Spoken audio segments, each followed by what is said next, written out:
Bo'lmasa darsimizni boshlaymiz.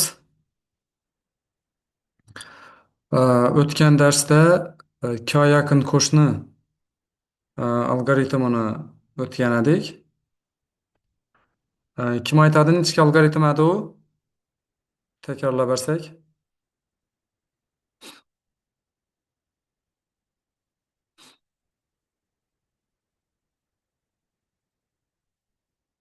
Ikki yaqin qo'shni algoritmi nechta algoritm edi?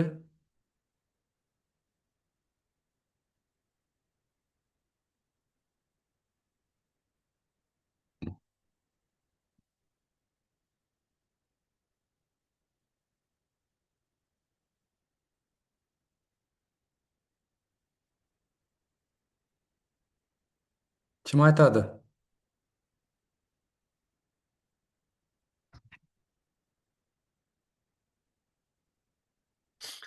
Xo'p, demak, ikki yaqin qo'shni algoritmi bu klassifikatsiya algoritmi hisoblanadi.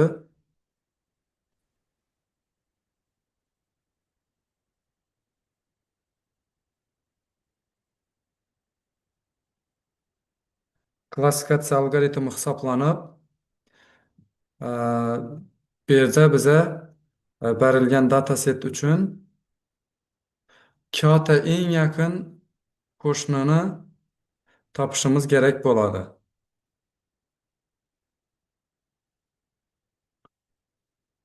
Xo'p, demak bizlara mana shu dataset berilganda e, biza yangi keyin obyekt beriladi. Mana masalan bu misol berildi. Shu obyekt berilgan.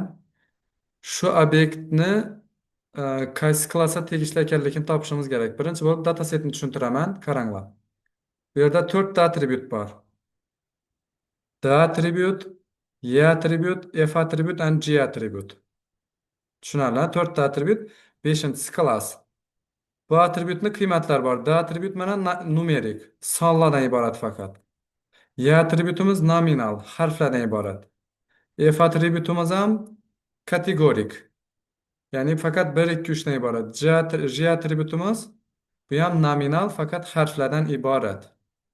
Tushundingizmi? Klassimiz ikkita klass, R bilan B. Endi bu masalani qanday yechamiz? Yaqin qo'shni algoritm qanday ishlaydi? Mana shu yangi berilgan obyektni klassi mana so'roq klassini topishimiz kerak. Shu obyekt bilan barcha obyektlar mana birinchi obyekt, ikkinchi obyekt, 3, 4, 5, 6, 7, 8, 9, 10, 11 ta obyekt bor. Mana shu obyekt bilan 11 ta obyekt orasidagi masofani topib chiqamiz har birini.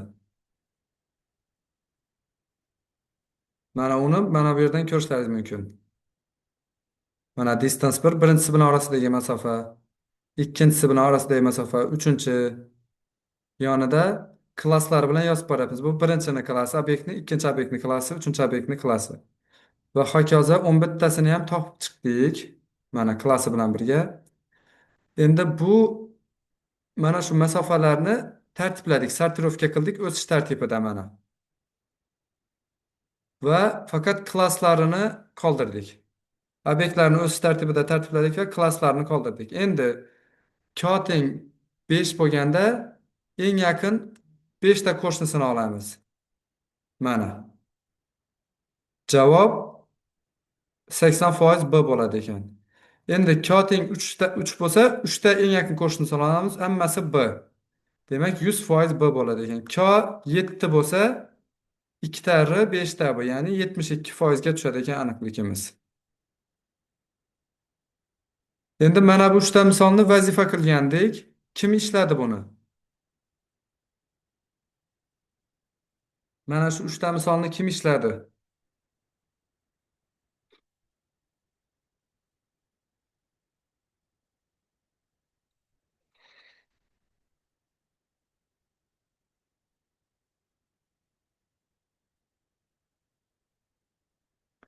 Kim ishladi? Ishlaganlar bormi bu 3 ta? Misolni mana shu yaqin qo'shni algoritm uchun. 2 hafta vaqt o'tib ketdi bundan.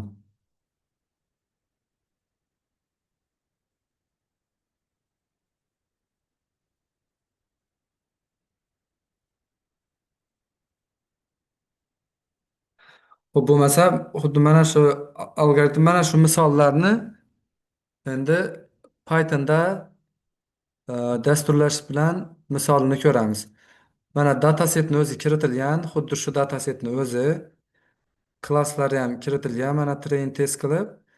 Endi birinchi misolimiz 47 1 3 1. Demak, n bilan x 0, v bilan y 1 ekan. Endi mana bularni ham beramiz. 40, keyingisi 40, v bo'lsa 1, f 1 ekan, y bo'lsa 1. Keyingida x bo'lsa 0, f 2, n bo'lsa 0. Ikkinchida 40 bo'lsa, uchinchida 24, to'rtinchida 69, 69, v bo'lsa 1, f3, y bo'lsa 1. Mana shuni ishlatamiz. Klasslarni chiqarib beradi. Mana bu algoritm Pythonda k yaqin qo'shni algoritmni ishlatilishi. Mana birinchisini javobi b, ikkinchisini javobi ham b, uchinchisiniki r ekan, to'rtinchisiniki b. Mana birinchini javobi bizda nima chiqqandi? B k teng 3 qilgandik, a? K ni 3 qilaylik. K ni 3 ekan. K ni 7 qilibmiz. Mana bu yerda k 3.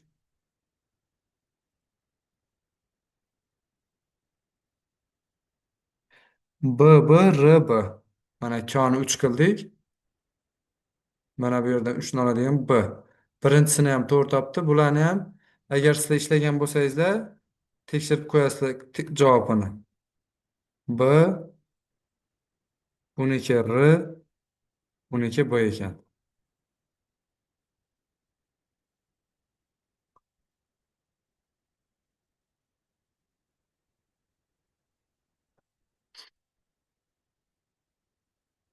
Tushunarlimi? Endi bu yerda e, koni muhimligi degan tushuncha bor. Mana shu koni qanday tanlab olamiz deyilsa, birinchi aytiladigan tavsiya, hech qanday aniq metod yo'q. Koga birinchi bo'lib tok qilib tanlab olishimiz kerak. Ikkinchi, ildizigacha bo'lgan sonlardan tekshirib ko'rishimiz kerak. Bu degani aniq ildizini olamiz degani emas, ildizigacha. Masalan, nechta obyekt bo'lsa, 100 ta obyekt bo'lsa, ildizi 10 bo'ladigan bo'lsa, shuni 9 gacha tekshirib ko'rib turib, qaysi optimal bo'lsa, zo'r yaxshi chiqsa, shu natijani, shu koni optimal ko deb olsak bo'ladi. Endi bularni hayotiy haqiqiy datasetlarda ko'ramiz. Mana shu koni o'ynashini qanday ta'sir qiladi natijaga?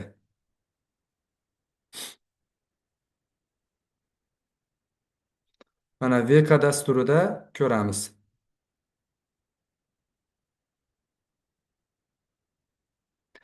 Ochamiz, dataset ochamiz.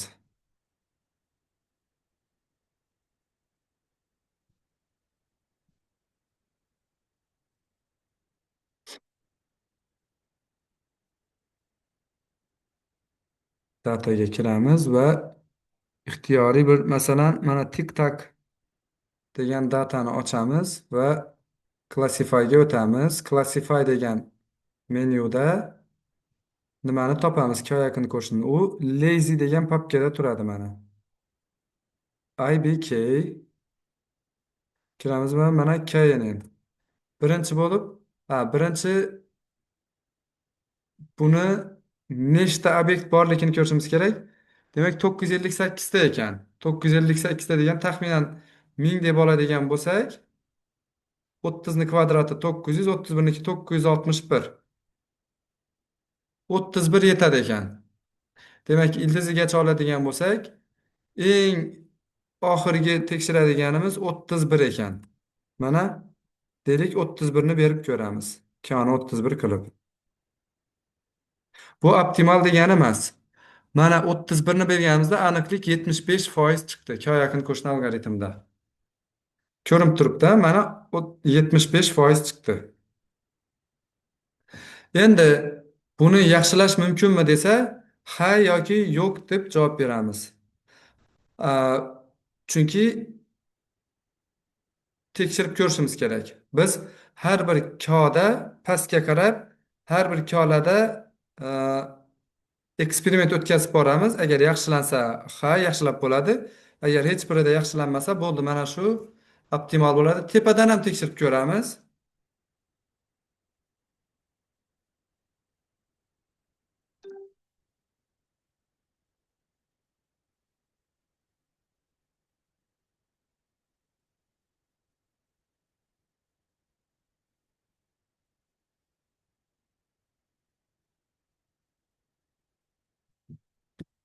Ee, Har ehtimolga qarshi bu chegara tavsiya qilingan chegara. Tepadagi masalan 33 ni olsak ham yaxshiroq chiqib qolish ehtimoli ham bor. U ham yo'q emas. 33 ni ham bir tekshirib ko'ramiz. Bunda aniq nimani oladigan bo'lsak, 727 tasini to'g'ri topyapti. 727 tani 33 qilib ko'ramiz. 726 yomonlashdi. Aniqlik qaytanga yomonlashdi. 35 ta ham ko'ramiz. 726 ta topyapti. Уже 724 ga tushdi. Ko'rdingizmi? Kattaygan sayin aniqlik yomonlashib boryapti. Bu degani qanchalik uzoqlashsa, ya'ni do'stlarimizni chegarasidan uzoqlashib borayotganimizni bildiradi. Endi qaytamiz orqaga. 31midi? 27 da ko'ramiz. 727 tani topayotgandi. Unda ham 727 to'g'ri, bir xil. 23 ga tushamiz. 731 ko'rdingizmi? 76% ga chiqdi aniqlik. Aniqlik 76% ga chiqdi. Endi 19 da ko'ramiz. 19. 80%. Juda ham zo'r. Уже aniqlik yana ham oshdi. 19 dan endi yana ko'taramiz 15 ga. Koni 15 qilib ko'ramiz. Wow, 15 da 92% ga ko'tarilib ketdi aniqlik. Koni 15 qilib olganimizda 92% ga chiqdi. Bundan ham yaxshilashar. Koni 11 qilib olamiz. 98%. Koni 9 qilib olamiz. 98%. Demak, 941 tasini to'g'ri topdi. 944 taga chiqdi. 944 tasini to'g'ri topdi. K teng 9 bo'lganda. K teng 7. 944 7 da ham 5 da ham katta ehtimol bilan 944 bo'lsa kerak. Ha, shunaqa. Bo'ldi. Demak 5 da ham 7 da ham 3 da ham ko'raylik. 944 shu eng optimali 944 ekan, undan nariroqqa o'taymi? Algoritmniki 98 u 5% aniqlikda topdi. Va K teng 3, 5, 7, 9 bo'lganda eng zo'r holat ekan. Demak, shulardan ixtiyoriy bittasini, masalan, K teng 5 yoki 7 ni optimal deb olsak bo'ladi. Kim tushunmadi? Eksperimentlarga tayanib koni tanlash.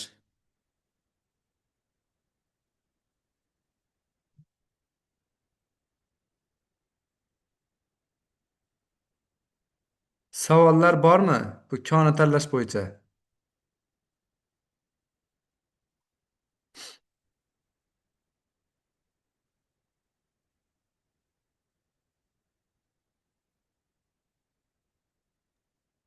Hech kimda savol yo'qmi? Damla shunda pasaysa yaxshilashib boradimi shunda? Hozirgi holatimizda shunaqa yaxshilashdi. Iloji boricha pastroq bo'lgani sal aniqlikni oshiradi. Chunki biz faqat eng yaqin do'stlarimizni, qo'shnilarimizni ko'rayotgan bo'lamiz. Koni qanchalik kattalashtirsak, do'stlarimiz chegarasidan uzoqlashib boramiz. Tushunarli domla. Shu pastroqdan izlagan yaxshi ekan, kichkinaroqdan.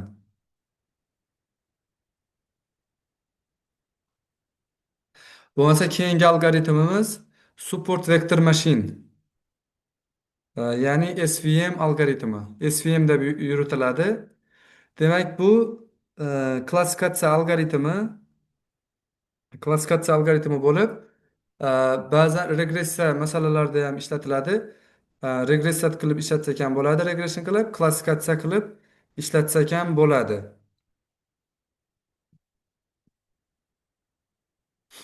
Xo'p, demak, bu yerda birinchi classification.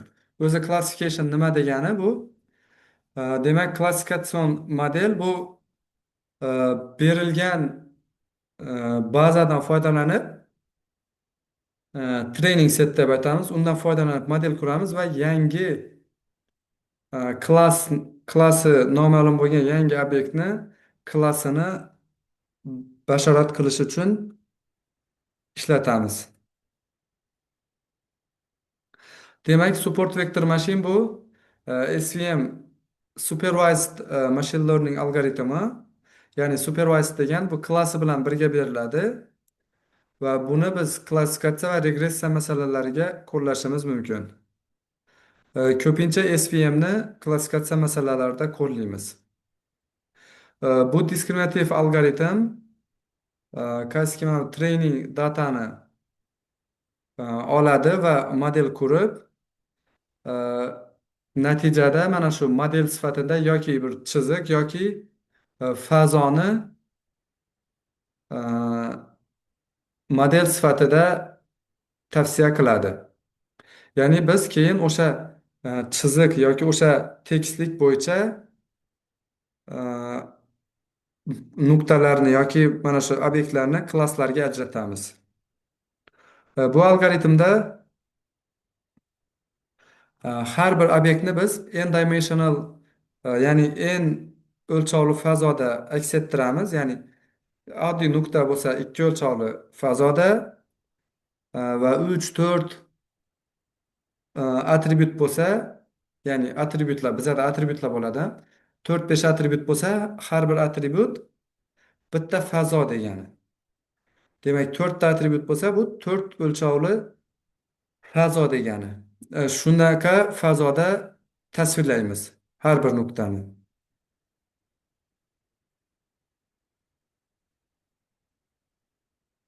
Keyin biza klassifikatsiya masalasini qo'llaymiz. Mana shu SVMni qo'llab, mana shu nuqtalar, fazodagi nuqtalardan eng zo'r, eng optimal fazoni, ya'ni yoki tekislikni topishimiz kerak. Mana shu klasslarni ikkiga ajratadigan. Ya'ni yoki bir-biridan ajratadigan. Umumiy aytganda, mana shu super vector machine bu klassifikatsiya masalasi hisoblanib, buni regressiya masalalariga ham qo'llasa bo'ladi. Demak, bu support vector machine algoritmi boshqa algoritmlarga qaraganda ustunchiligi, bu algoritm continuous, ya'ni numerik sonli attributlar bilan ham ishlab biladi. Juda ko'p algoritmlar bor mana shu machine learning sohasida, faqat nominal attributlar bilan ishlab biladi. Numeriklar bilan ishlab bilmaydi. Mana sonli attributlar bilan ishlolmaydi. Faqat nominal, ya'ni harfli attributlar bilan ishlab biladi. Demak, SVM o'sha fazoni e, asosiy maqsadi SVMni n o'lchovli fazoda e, bir tekislik quradi yoki oddiy nima bo'lsa chiziq, linear chiziq quradi yoki fazoda tekislik quradi va bu klasslarni ajratadi. Ajratish uchun klasslarni iloji boricha zo'r ajratishi kerak. Demak, SVM bir nechta e, nimalar fazolarni qariydi va eng kam xatoga yo'l qo'ygan eng optimalini tanlab oladi.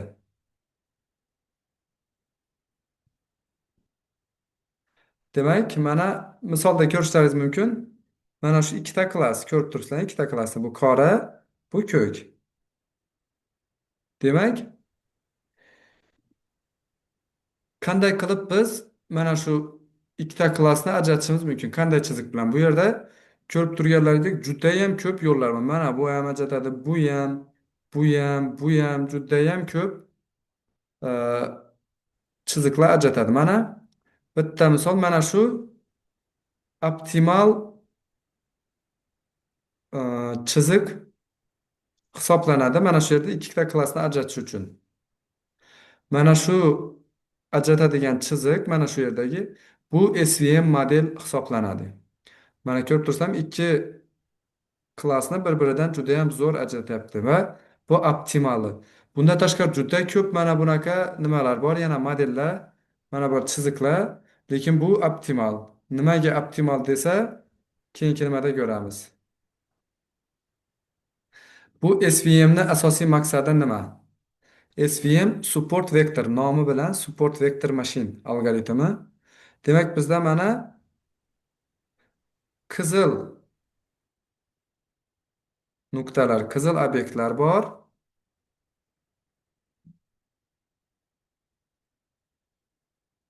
va bu yerda yashil obyektlar bor. Ikkita obyekt.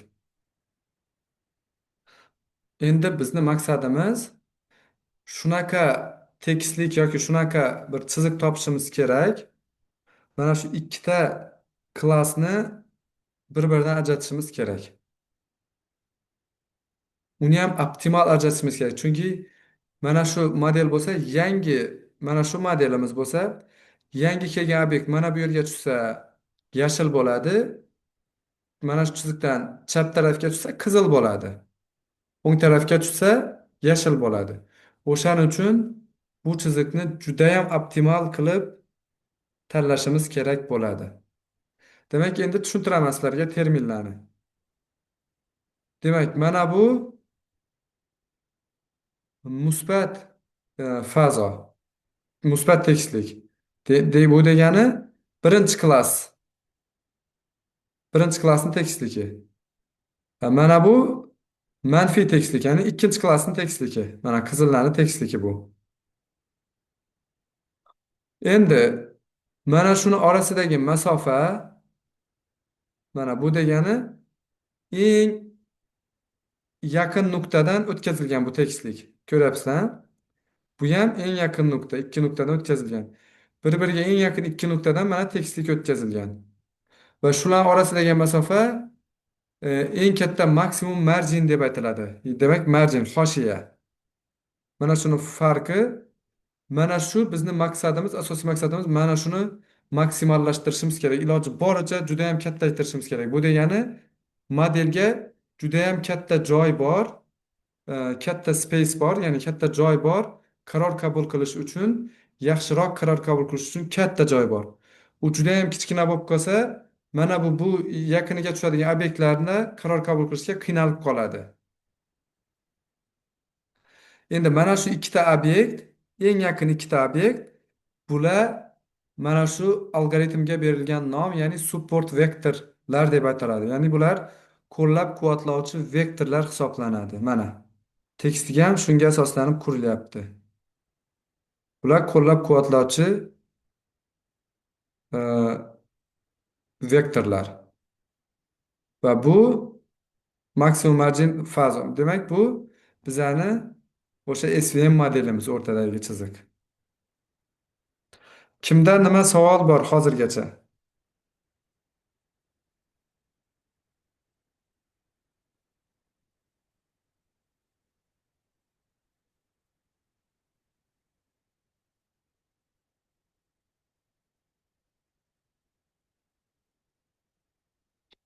Kimda qanday savol bor?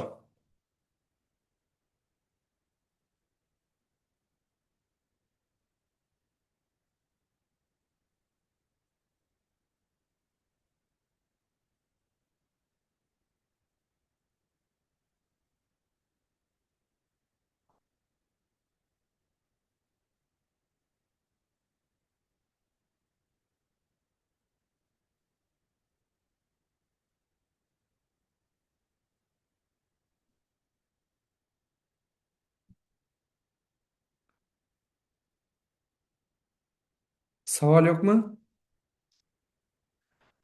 Xo'p, bo'lmasa hozir tushuntirdim. Support vektorlar nima?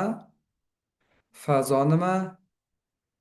Demak, bu yerda marjin nima? Mana bu marjinni ham muhimligini tushuntirdim. Qanchalik katta bo'lsa, shuncha yaxshi. Bizga shuncha model uchun katta joy bo'ladi qaror qabul qilishga. Mana shu qanchalik katta bo'lsa, bu yerga tushsa yoki bu yerga tushib qolsa, bemalol model qaror qabul qiladi. Bu tarafda, demak, bu yashil bu. Bu yerlarga tushib qolsa, marjin qanchalik katta bo'lsa, bu yerga tushib qolsa, o'sha qizil bu deydi.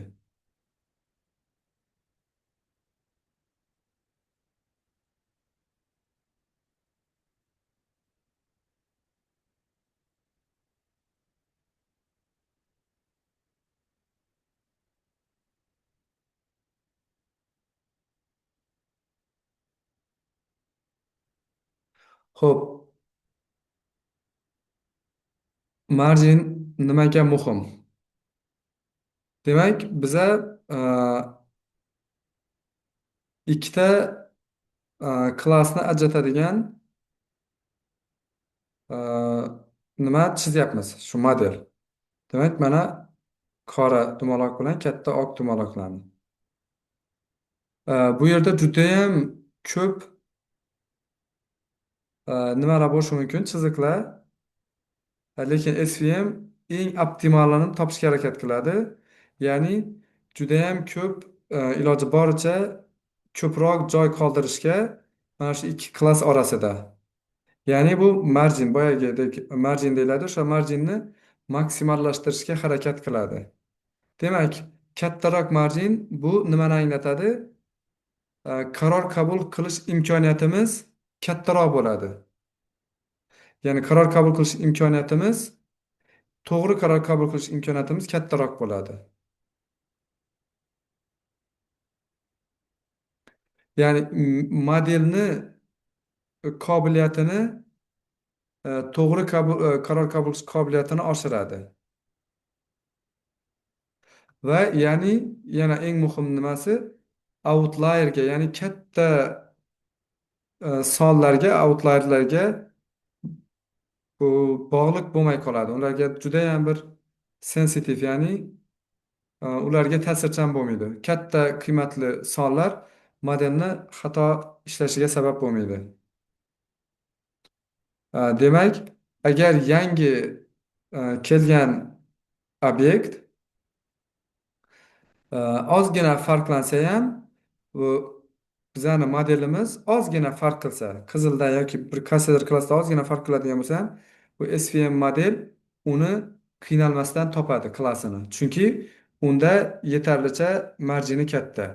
Salgina farq qilsa ham, u o'sha chiziqning ichiga tushsa bo'ldi marjinni. Endi smaller margin nima? Bu yomon. Bu smaller margin nimani anglatadi? Bu bizani decision, ya'ni qaror qabul qilish chegaramizni e, judayam nimaga, training point, ya'ni o'sha training datadagi e, obyektlarga yaqinlashtiradi. Bu degani classifier, ya'ni SVM modelimizda overfitting, ya'ni ustma-ust tushish muammosi ham paydo bo'lishi mumkin. Ya'ni training data bilan yangi kelgan obyekt, training datalar ustma-ust tushib qolsa, yangi kelgan obyektni biz klassifikatsiya qilish imkoniyatimiz pasayib ketadi. Ya'ni agar yangi kelgan obyekt o'sha chegaraga, bitta klassga yoki u klassga o'xshaydigan juda ham yaqin bo'lsa, bizni qaror qabul qilish imkoniyatimiz juda ham pasayib ketadi.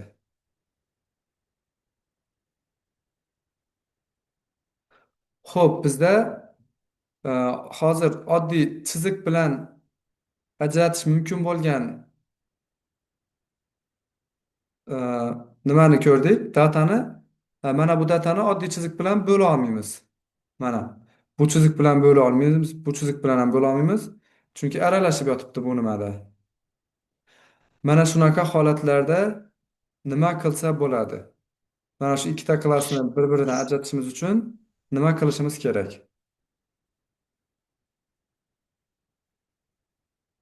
Demak, bu yerdagi yechim bu x, y koordinatada joylashgani. Buni bo'lish iloji yo'q. Mana shunaqa holatlarda bir fazodan ikkinchi fazoga o'tish tavsiya qilinadi. Demak, x ydan x zga o'tamiz. Zni masalan x ko'paytiruv y yoki x plus y yoki x minus y deb topsak bo'ladi. Mana demak buni boshqa fazoga o'tganimizda x z ga o'tdik. Boya x y edi. O'tganimizda bu mana bunaqa ko'rinishga kelib qoldi. Shunaqa bir nima bor? Tushuncha fazoda bir nuqtani bir joydan boshqa joyga ko'chirganingizda uni hajmi yoki u bilan bog'liq hech narsa o'zgarmaydi, faqat uni pozitsiyasi o'zgaradi, joyi. O'shaning uchun fazoni bitta fazodan boshqa fazoga olib o'tsak, ularni joylari o'zgaradi. Masalan, bitta fazada bir nuqta e, birinchi nuqta ikkinchi nuqtaga juda ham yaqin bo'lsa, boshqa bir fazoga o'tganimizda u o'sha nuqtaga juda ham uzoqlashib ketishi ham mumkin. Xuddi ko'rib turganingizdek, mana bir fazadan boshqa fazaga o'tdik. Mana bunaqa zo'r ajraldi. Endi buni mana shu yerdan bitta chiziq bilan ikkita klassga ajratishimiz mumkin bo'ladi va SVM model juda ham zo'r ishlaydi. Mana keyingisi. Chiziq bilan bo'lish juda ham qiyin. Mana bu oddiy data, bu tekstlik bilan bo'lganimiz. Mana eng optimal bo'lish mana shu deyapti. Mana shu chiziq bilan bo'lish. Lekin bu yerda ko'rib turibsizlar, ikkita obyekt boshqa klass vakillari bu tarafga tushib qoldi. Mana shunaqa holatda nima qilamiz?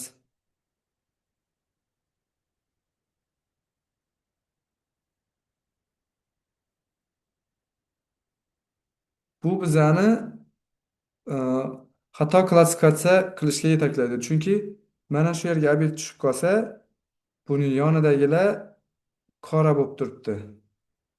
U bu bu tarafi ko'k klass deganimiz bilan ikkitasi qora klassga tegishli bo'lgan ikkita obyekt ko'k klassga o'tib qolgan. Aralashib yotibdi. Aralashish bu yaxshi emas. Juda yomon. Demak, boyagi misolda mana bunaqa chiziq o'tkazish optimal bo'ladi, lekin buni topishni deyarli imkonsiz bunaqa nima. Chunki ko'ryapsizlar, bitta, ikkita, uchta tekislik bilan bo'lingan bu. Mana bunaqa. Va bu juda qiyin.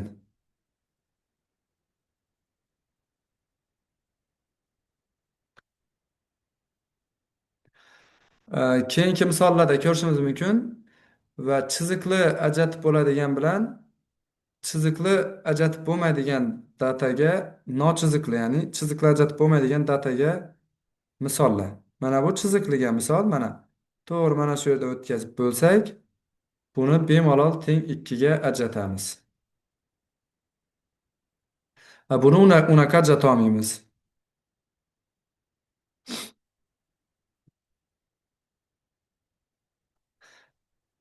Xo'p, demak, SVM modeli qanday ishlaydi?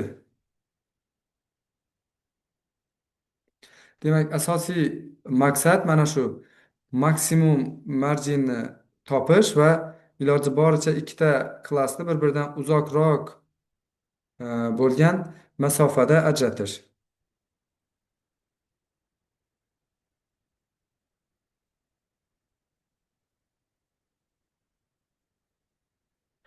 Demak, mana bu misoldan ham ko'rishingiz mumkin. Mana ikkita misol bor. Mana ikkita klass bor. Mana bitta, ikkita, uchta judayam ko'p nimalar bor bu yerda. E, Kombinatsiyalar mana shu SVM modelini qurish uchun. Mana ikkita klassni bir-biridan ajratish uchun. Va mana bunisi mana shu qora chizigimiz eng optimal va bu support vektor machine algoritmimiz bo'ladi. Mana bu bir, bu ikkalasi bir xil nimada turibdi. Bu uchalasi birgalikda support vectors bo'ladi. Ya'ni e, qo'llab-quvvatlovchi qo'llab-quvvatlovchi vektorlar. Ya'ni mana shu modelimizga eng yaqin joylashgan ikkita klassni vakillari, obyektlari shular support vektorlar bo'ladi. Va shularning orasidagi masofa bu margin deb aytiladi. Mana. Ikkita klass orasidagi masofa bu marjin deyiladi.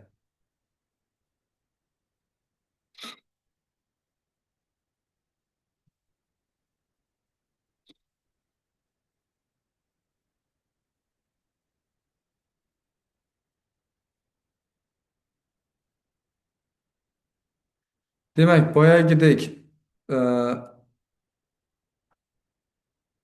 e, chiziq bilan yoki tekstlik bilan bo'lib bo'lmaydigan nuqtalarda SVM nima qiladi? SVM bunaqa holatlarda kernel degan funksiyadan foydalanadi. Bu transform, ya'ni bir tekstlikdan bir fazodan boshqa bir fazoga o'tish yoki bir fazodan boshqa bir kattaroq bo'lgan fazoga e, o'tib ishlaydi. Masalan, bu nimalar x o'lchovli fazoda chizilgan bo'lsa, x bilan z, x bilan y bo'lsa, buni x bilan z ga o'tadi. Masalan, z bo'lishi mumkin x kvadrat plus y kvadrat. Mana shunaqa kombinatsiyalar orqali boshqa bir fazo yaratib turib, shu fazoga o'tiladi.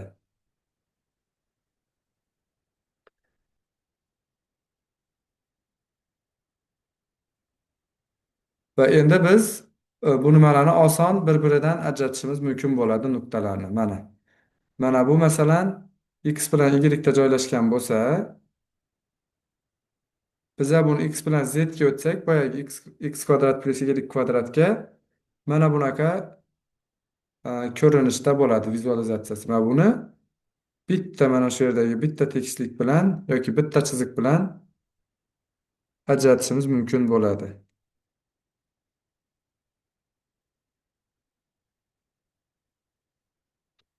Mana bu yerda sal murakkabroq dataset mana. Buni mapping function mana bunaqa funksiya yordamida ikki o'lchovlidan buni ikki o'lchovdan ikki o'lchovliga o'tyapmiz. Lekin bunda mana ikki o'lchovlidan uch o'lchovli fazaga o'tyapmiz. Va juda ham zo'r ajralib qoldi. Mana bu tekstlik bilan oddiy ikkita klassga ajratib qo'yaveramiz va mana bu marjin ham bir-biridan juda ham zo'r uzoq masofaga tushib qoldi.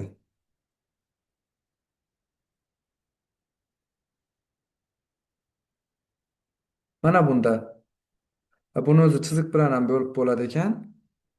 Mana buni bo'ldik. Buni ikki o'lchovli fazodan uch o'lchovli fazoga o'tsak, bunaqa tekstlik bilan chiroyli qilib ajratishimiz mumkin bo'ladi.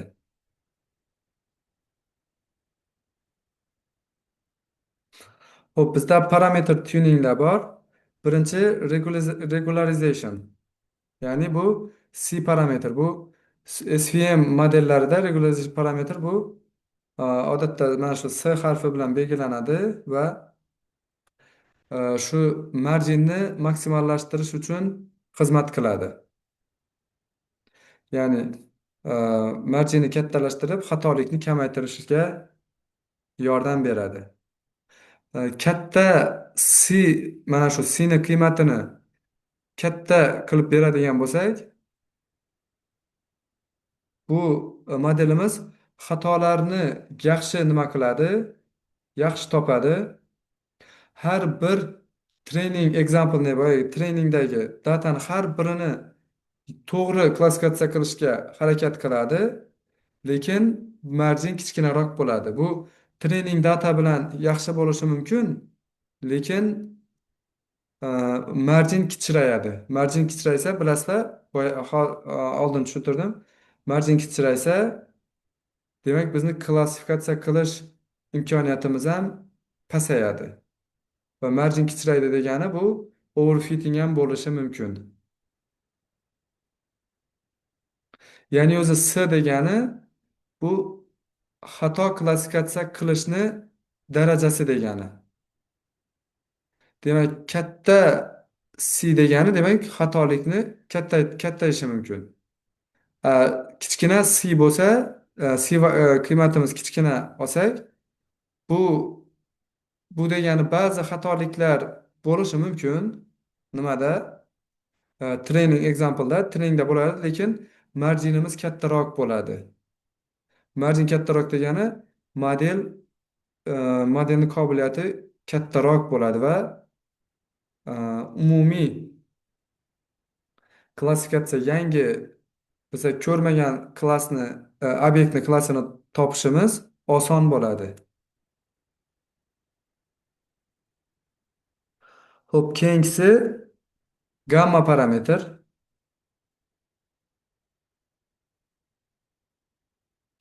Demak, bu gamma parametr nima bu? Har bir training example'ni qanchalik ta'siri bor. Demak, bu nimaga ta'sir qiladi? Bu degani o'sha qaror qabul qilish chegaramiz bormidi? O'sha chegaraga to'g'ridan to'g'ri ta'sir qiladi. Demak, bu nimani o'lchaydi? Har bir obyekt qanchalik qaror qabul qilish uchun ahamiyatli. Shuni o'lchaydi. Demak, low gamma, ya'ni e, gamma kichkina gamma bo'lsa, bu har bir obyekt katta ta'sir maydoniga ega bo'ladi va bu degani qaror qabul qilish osonroq bo'ladi. Kichkinaroq gamma yaxshiroq degani. Chunki bu kattaroq gamma har bir e, mana bu obyekt kichkina ta'sirga ega bo'ladi.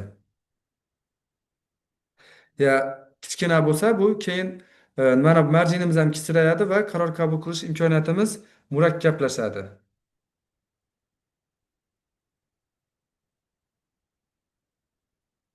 Mana shu yerda misolni ko'rishingiz mumkin. Mana bu yerda high gamma value mana katta gamma value qiymatlar katta va qaror qabul qilishimiz mana ozgina nimalar ta'sir qilyapti mana shu.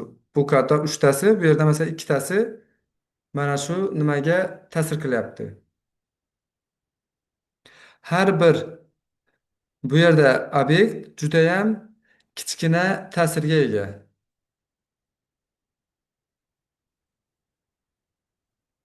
Demak, bu degani SVM faqat o'ziga yaqin bo'lgan obyektlarnigina inobatga oladi. Uzoqlardagiga bora olmaydi. Mana chunki gamma value mana shu yergacha bo'lsa, faqat mana shu obyektlar bilan qaror qabul qilishi kerak.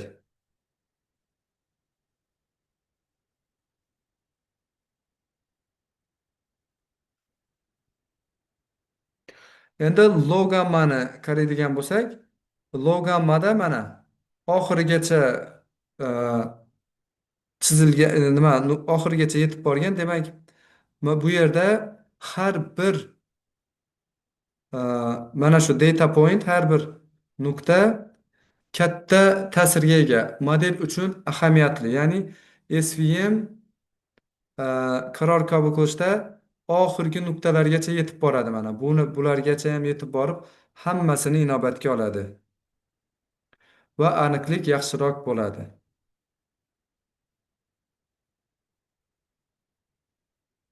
Xo'p, demak, keyingisi SVM kernels. To'rtinchisi margin edi. Marginni tushuntirdim. Oxirgisi mana bu SVM kernels. Bu ham juda ham muhim parametrlardan. Asosan SVM algoritmi e, kernel funksiyasidan foydalanadi.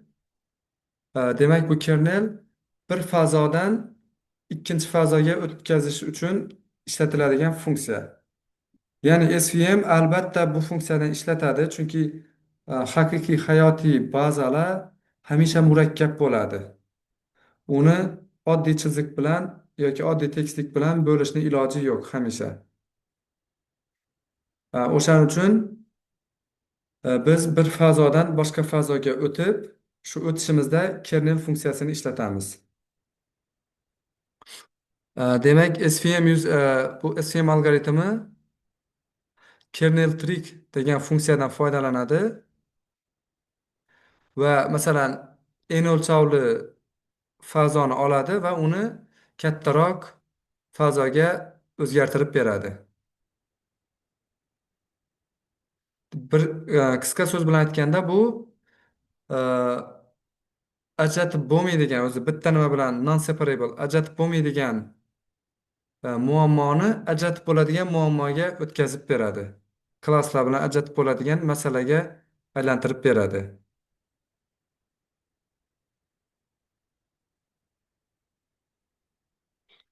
Demak, kernel turlari qanday turlar bor? Chiziqli, polinomial, radial basis function kernel, keyin sigmoid kernel. Bu asosiy foydalanadigan mana bu radial basis function hozir bu SVM ni nima bilan ham ko'ramiz. VK dasturida SVM modelini ham ishlatib ko'ramiz. Demak, bu mana shunaqa funksiya, e, bu o'zi tayyor funksiya, to'g'ri tayyor foydalanamiz. Demak, mana ko'rib turibsizlar, shu funksiyadan foydalanib, mana bu fazodan bunga o'tilgan. Mana bu tekstlik bilan oddiy bo'linadi.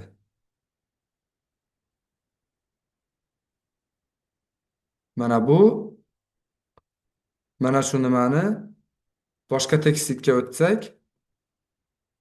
oson ajratish mumkin bo'ladi.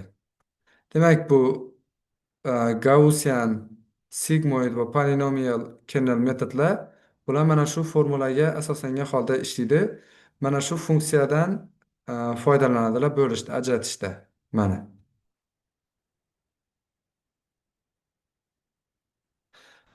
Demak, SVM modelini afzalliklari nimada? Aniqlik yuqori bo'ladi. Katta o'lchovli fazolarda. Bu qachon yaxshi ishlaydi? Agar feature attributlar, ya'ni alomatlar soni katta bo'lsa va example'lar soni katta bo'lsa, boshqa modellar qiynaladi, lekin bu SVM modeli yaxshi ishlaydi. Keyin Ə, numerik nimalar bilan ham yaxshi ishlaydi, zo'r ishlaydi. Juda ko'p modellar numerik algoritmlar bilan ishlab bilmaydi.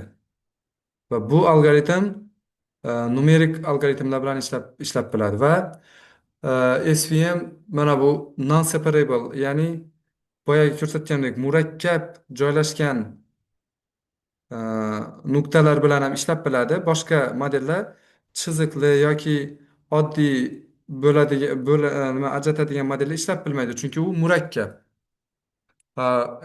SVM modeli ishlab biladi, chunki uni bir fazadan boshqa bir fazaga o'tib ishlaydi.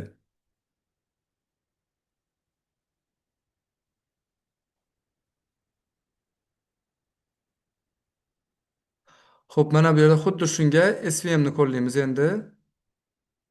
Mana shu modelni o'ziga. Demak, SVM functionda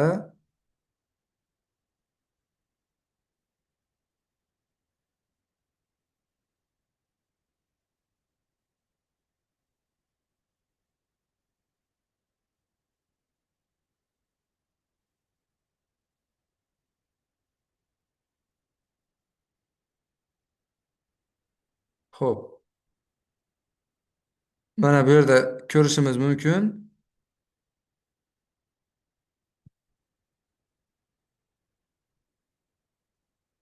LibSVM o'zini ochamiz.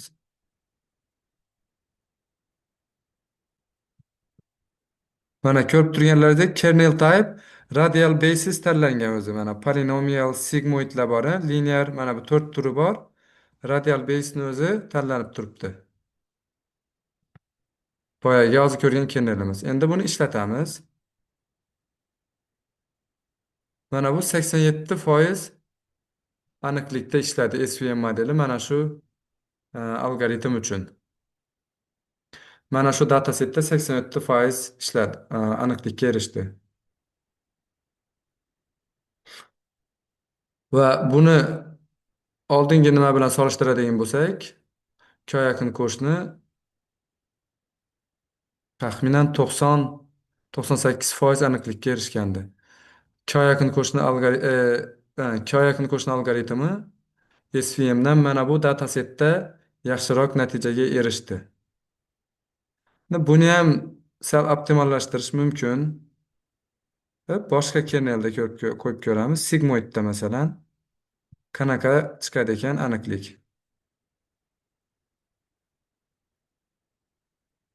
Bunda pasaydi mana 76. Endi sigmoid emas, polinomialda qo'yib ko'ramiz. boshqa kernel turida. Bunda undan ham pasaydi 65. Demak, o'sha eng optimali, yaxshisi, linearni ham bitta ko'ramiz.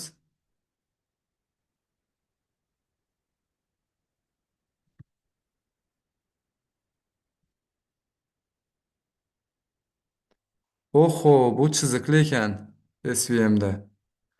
Demak, chiziqli modelni qo'ysak, 98,3%.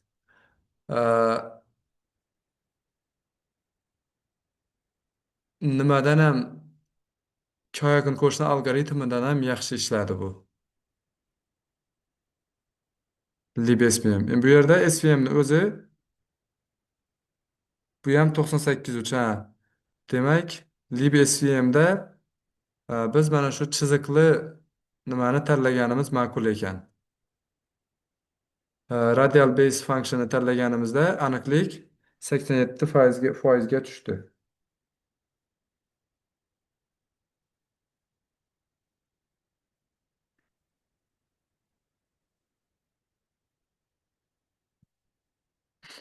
Xo'p, kimda nima savol bor? Bo'lmasa hozir bir narsani aytib o'tay. Hammasi darsdalar bormi? 5 ta guruhniki ham. 232 bormi? Nimaga bu odamlar? 233 darsda bormi?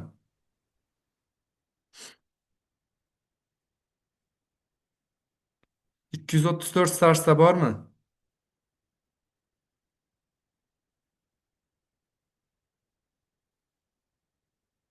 235 darsda bormi?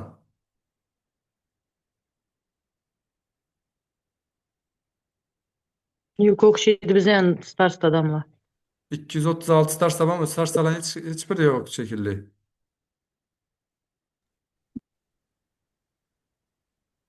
Adashmasam o'tgan safar sizlarda problema bo'ldi. Xo'p, bo'lmasa hamma hozir chatga ism familiyasini guruhi bilan yozadi, starsdalar yoki shu guruhdan mas'ullar qatnashganlarni rasmga tushirib olasizlar. Mana bu nimadan? Qatnashchilarni bossangizlar, ro'yxati chiqadi. Shundan darsga e, qatnash qatnashganlarni ro'yxatini tashlab berasizlar. Darsga qatnashganlar ro'yxatini menga tashlanglar. Hozir hamma shu yerda bor, nimaga guruhga yozsin. Chatga yozinglar. Yastık damla.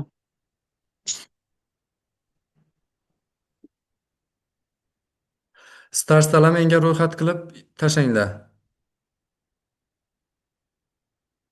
Guruhingiz bilan 232 yoki 233 e, qaysi qanaqa guruh bo'lsa, shuni guruh nomini yozib, keyin menga tashlanglar.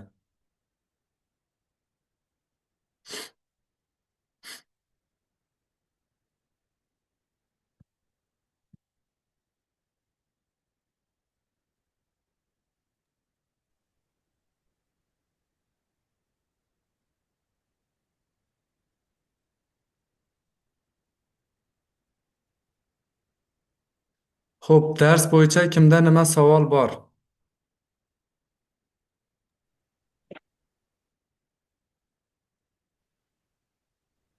Dars bo'yicha savollar bormi? Hamma yozib bo'ldimi guruhga? Damla, menda savol bor edi. Aha. Ya, kattaroq fazaga o'tiradi dedingiz-ku. Aha.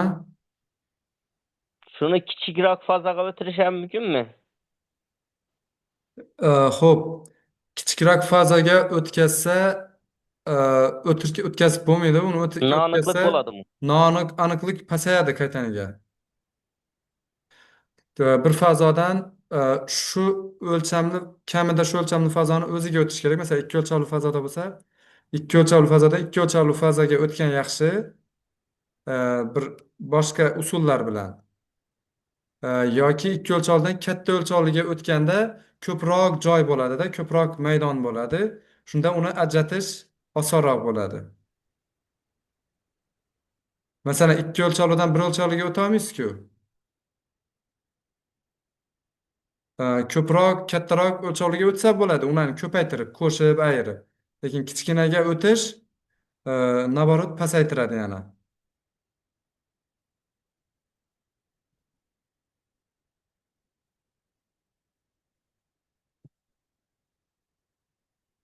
Yana kimda savol bor? Noaniqlik keltirib chiqaradi shunda. To'g'rimi? Aniqlikni pasaytiradi.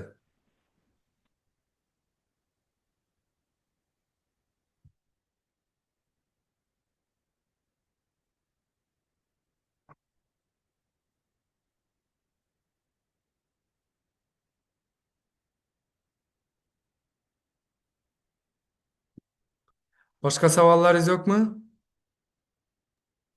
Yok damla savollarımız o'xshaydi. Xo'p, Yo'q, bo'lmasa tamomlar. darsimiz tamom. Xayr, keyingi haftagacha. Rahmet damla.